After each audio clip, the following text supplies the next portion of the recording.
Muy bien, queridos, retomamos el examen final que habíamos quedado, ¿sí? Este vendría a ser el séptimo video y en este caso nos vamos a enfocar a lo que resta, a la pregunta 31 hacia la 60 de este examen final de fisiología de medicina de la UBA, ¿sí? En esta parte ya acabamos de ver choice de la parte respiratoria, cardíaca o cardiovascular y la última sería la neurofisiología y nos queda la parte de renal, sangre, digestivo y endocrino, ¿sí? Entonces vamos a comenzar. Recuerden siempre que yo les voy a presentar la pregunta y luego les voy a dar un pequeño tiempo para que puedan leerla. Me mandan lo más rápido posible cuando las solicito las respuestas y vemos el fundamento de la pregunta, ¿sí? Bueno, entonces vamos a comenzar. Vamos a buscar la pregunta número 31, que es la que corresponde para arrancar este video, y la tengo aquí en estos momentos. Comenzamos. Pueden leer con paciencia y un minutito y medio y marcamos. Bueno, pueden ir marcando su alternativa. ¿Qué dice la pregunta? Una paciente joven, ¿no? De 25 años de edad consulta por qué. Por amenorrea. ¿Amenorrea qué es?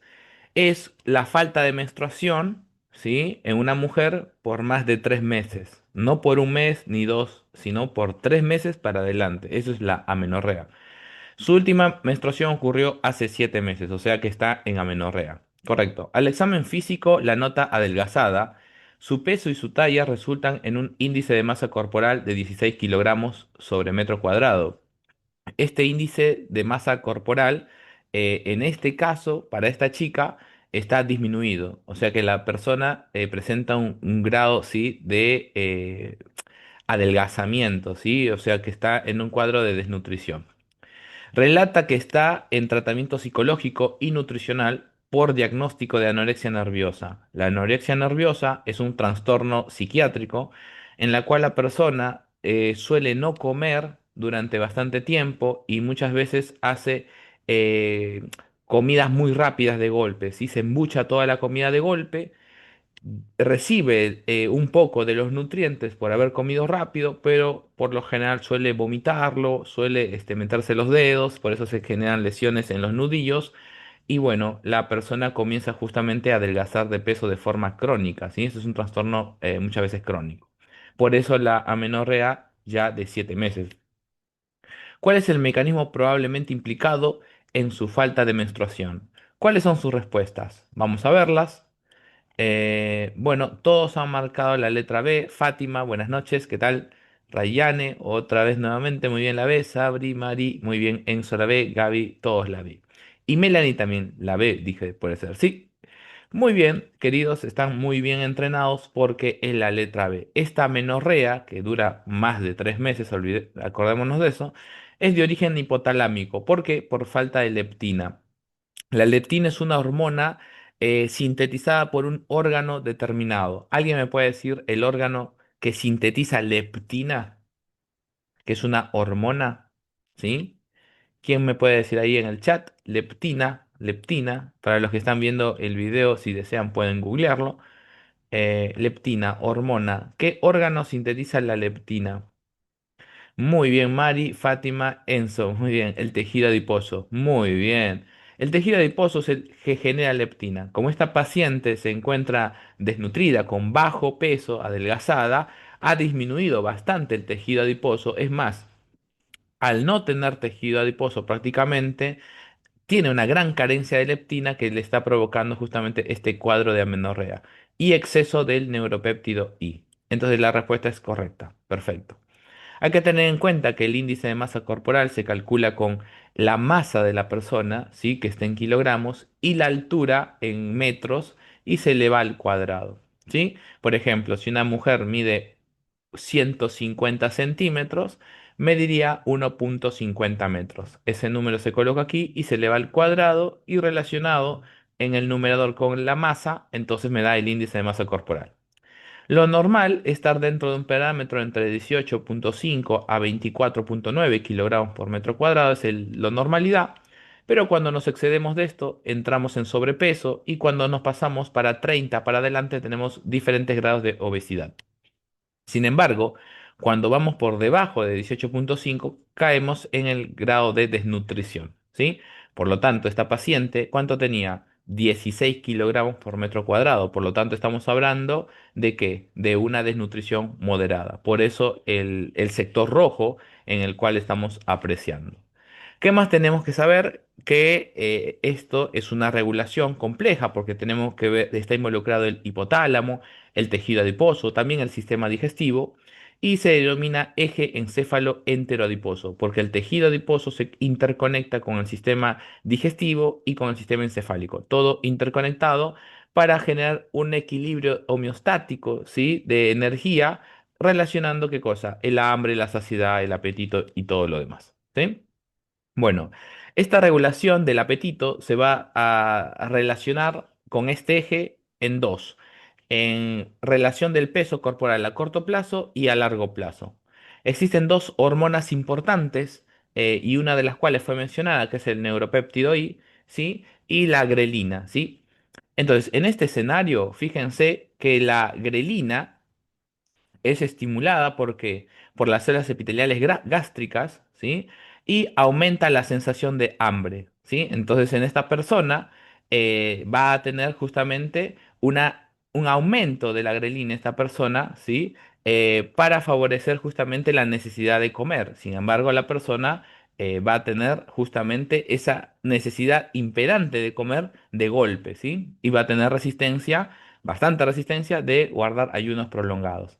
Ahora, el neuropéptido I es sintetizado por otra parte del intestino, que es el intestino delgado, y en esta persona que tiene amenorrea, está mencionado que está que como aumentado el neuropéptido I. Esto se da a corto plazo.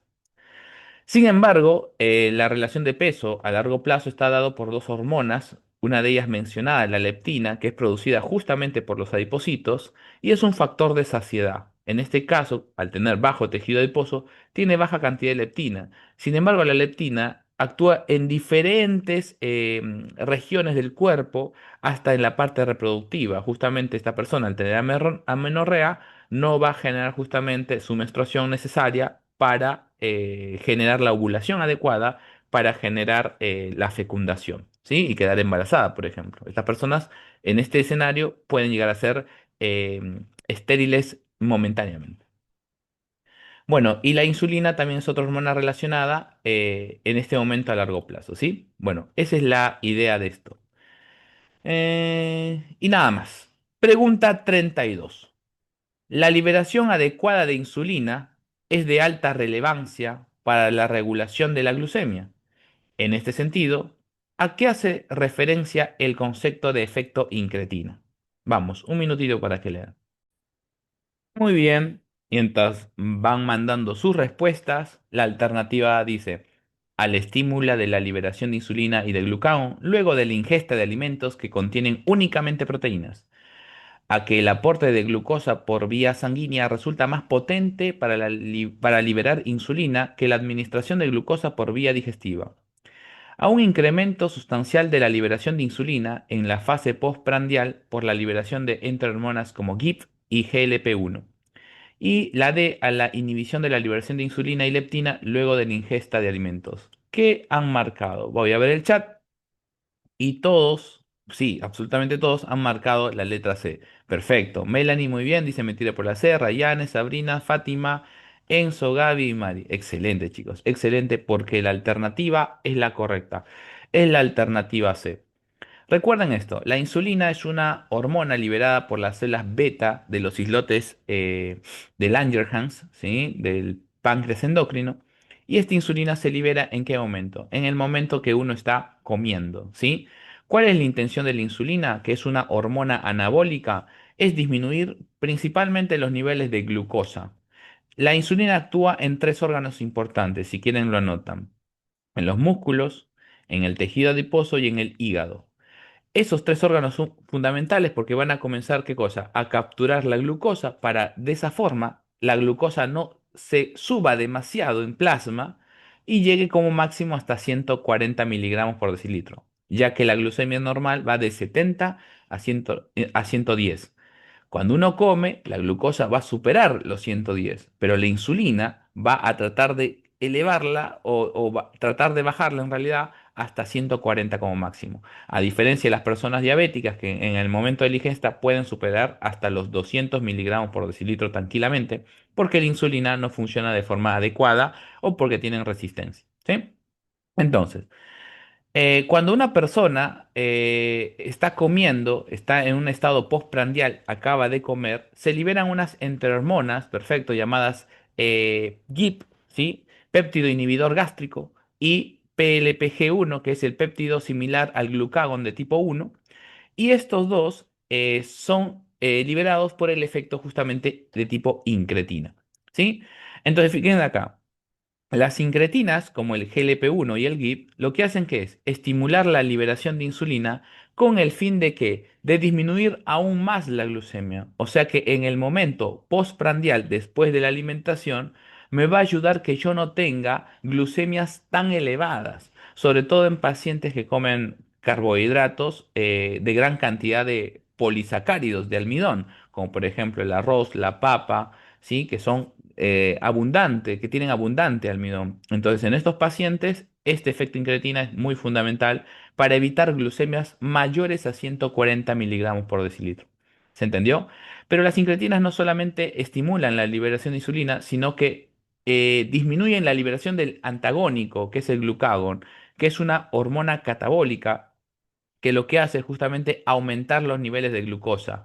Este glucagón va a ser liberado en el escenario opuesto, o sea, cuando una persona se encuentra en ayuno o en estrés, ahí aumenta el glucagón para aumentar los niveles de glucosa, principalmente para mantener vivo a quién, al cerebro, que es glucodependiente. ¿Sí?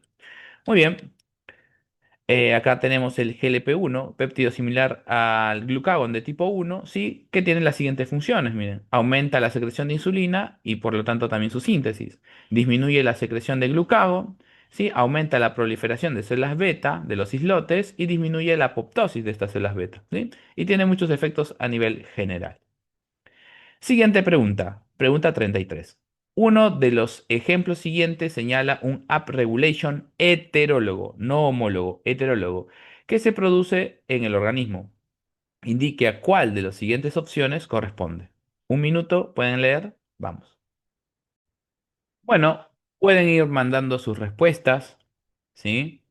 ¿Acaso será la alternativa A, el cortisol aumenta la cantidad de receptores beta 1 para las catecolaminas en el pulmón?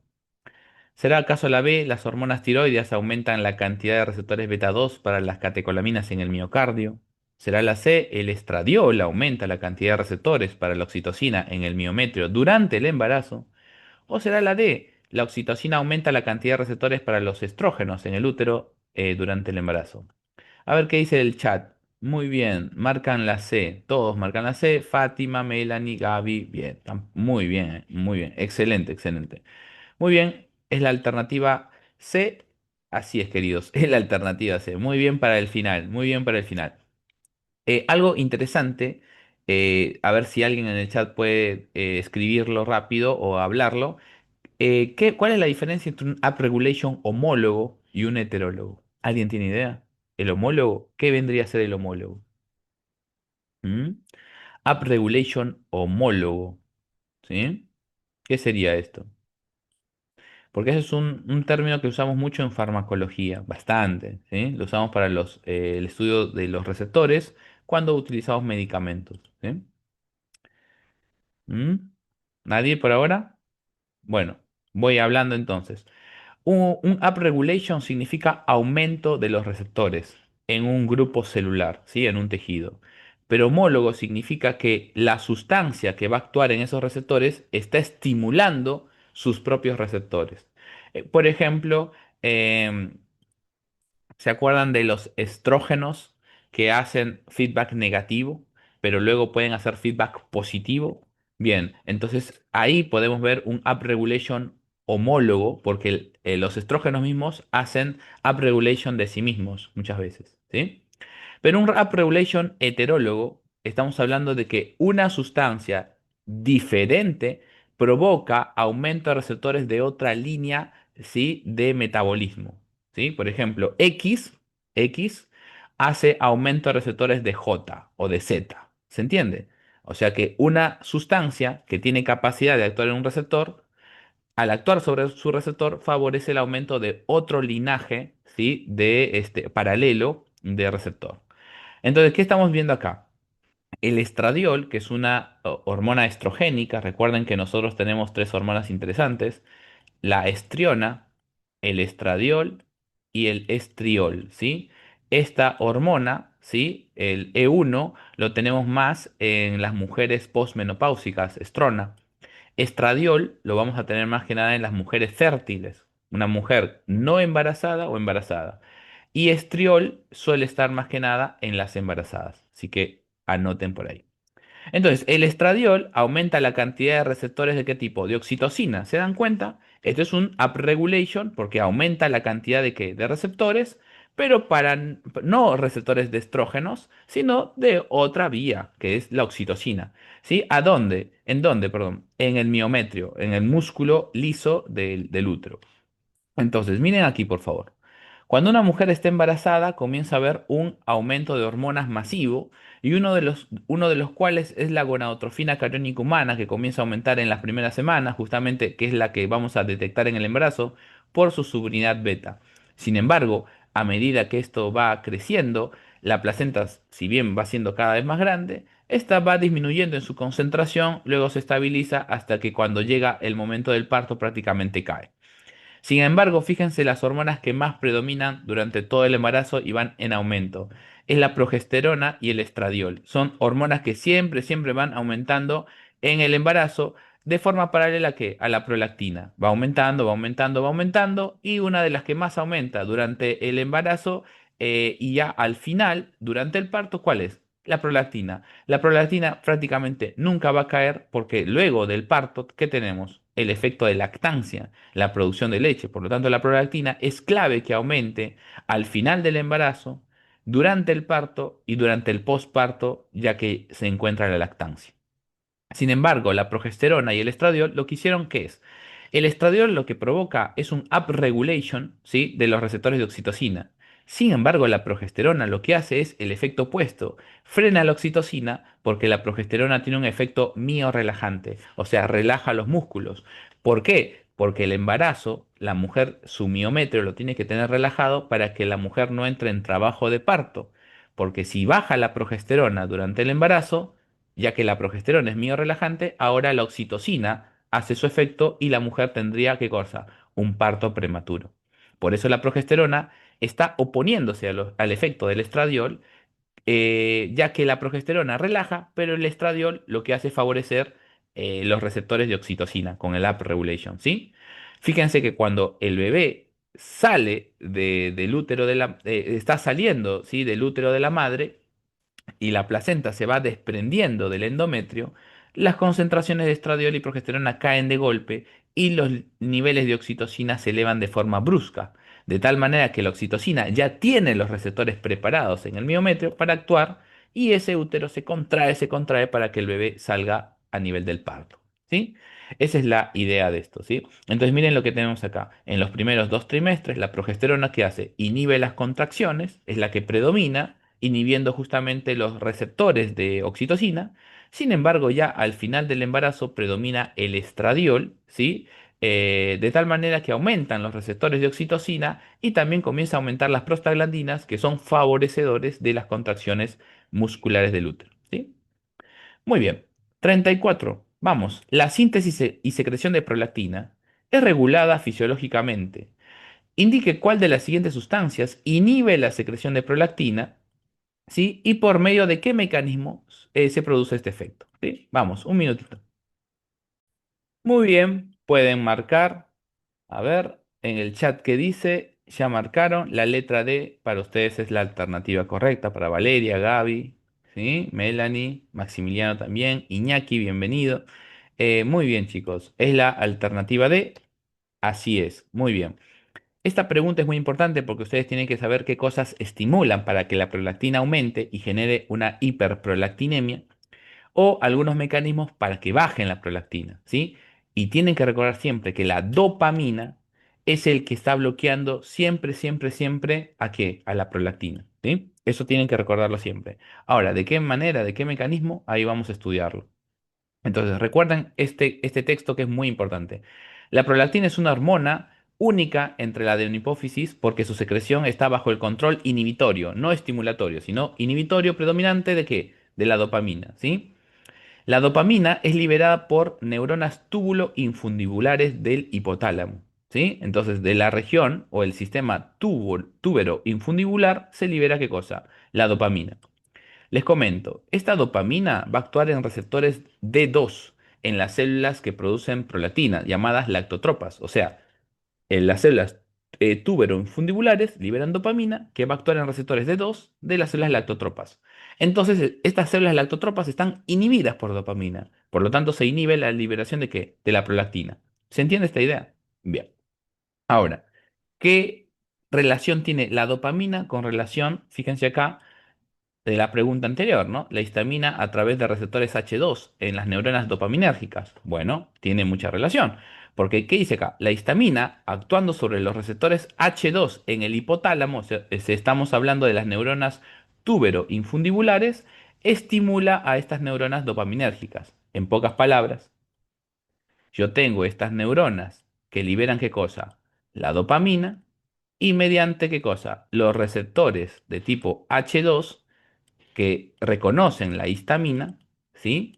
Esta de acá va a favorecer la estimulación para que libere dopamina en las células lactotropas y esta dopamina, ¿qué va a hacer? Al actuar en sus receptores, va a bloquear la liberación de dopamina. Entonces la pregunta enfocaba a qué cosa inhibe la liberación de prolactina, ¿sí? Acá, de prolactina. Entonces, obviamente, la prolactina está inhibida por dopamina, pero la dopamina que liberan estas células o estas neuronas túbero infundibulares está estimulado ¿por qué? Por los receptores H2. ¿Bien? Sin embargo, esto aumenta la liberación de ¿qué? Dopamina, que a su vez inhibe, como hemos mencionado, la secreción de prolactina. En cambio, los receptores H1 no tienen efecto dopaminérgico inhibitorio y los opiáceos, al revés, tienden a disminuir la actividad dopaminérgica, lo que puede aumentar ¿qué cosa? La prolactina, ¿sí? Porque acá hay también receptores de tipo H1 y estos hacen el efecto contrario. Lo que hacen es disminuir la dopamina y si disminuye la dopamina, aumenta la prolactina. Algo que siempre suelen tomar es, no se olviden los efectos de hiperprolactinemia, tanto en mujeres y tanto en varones. No se olviden que en las mujeres produce las siguientes características clínicas, que se abrevian como GILA, y en varones GIL, ¿sí? Por ejemplo, en los varones que genera ginecomastia, aumento del tamaño, ¿sí? De las masas mamarias del varón, ¿sí? Genera ¿qué cosa? Genera impotencia sexual y genera disminución de la libido. Esas tres cosas en los varones genera el exceso de prolactina en los varones. Por ejemplo, un tumor liberador de prolactina llamado prolactinoma, un tumor que libera prolactina, puede generar ¿qué cosa? Ginecomastia, no infertilidad, sino impotencia sexual y disminución de la libido. En cambio, en la mujer, ¿qué genera? Que genera, puede generar justamente disminución de la libido, amenorrea, ¿sí? Impotencia sexual y muchas veces puede generar ginecorragia, se denomina así. Eso es lo que más genera justamente el exceso de prolactina. Bueno, aquí les dejo un cuadrito para que pongan pause y puedan apreciar todos los estimuladores e inhibidores de prolactina relacionados a esta pregunta. Bueno, seguimos rápidamente con la siguiente. Pregunta 35. La prueba de TRH consiste en la medición de TSH basal y luego de 25 minutos de administrar TRH. ¿Con qué propósito se puede utilizar esta prueba? Vamos, un minutito si es que puede. Bueno, vamos queridos. ¿Cuáles son sus alternativas? Así las puedo ir analizando. Marquen, por favor. ¿Qué alternativas tienen pensados? Igual es una pregunta bastante difícil. Hipotiroidismo, hipertiroidismo subclínico es difícil. Melanie se puede ser la A, Mari la A, Gaby la A. Bastante bien preparados ustedes. Felicidades. Sí. Fátima también, Enzo también la A. Bien. Bastante bien, ¿sí? Es la alternativa A. Y quiero comentar esto. Nosotros vamos a medir en el laboratorio el TSH, que es una hormona liberada justamente por las células tirotropas de la adenohipófisis, ¿sí? ¿Y cómo lo vamos a medir? En un estado basal. Luego al paciente le vamos a inyectar, ¿sí? Por vía endovenosa, TRH, que debería estimular a la adenohipófisis, y luego de 25 minutos volvemos a analizar el TSH si subió, bajó, no cambió. ¿Entienden eso? Entonces, ¿qué medimos en un primer momento? El TSH basal que tiene el paciente, colocamos, ¿sí?, en el paciente TRH exógeno y vemos por segunda vez cómo está el TSH, si hubo o no algún tipo de respuesta, ¿sí? En este escenario nos está invitando a diagnosticar hipotiroidismo primario subclínico. Ahora, en el siguiente video, les voy a enseñar qué es el hipotiroidismo primario subclínico y cuáles son las respuestas ante este escenario, ¿sí? Bueno, vamos saliendo y regresamos. Vamos, vamos.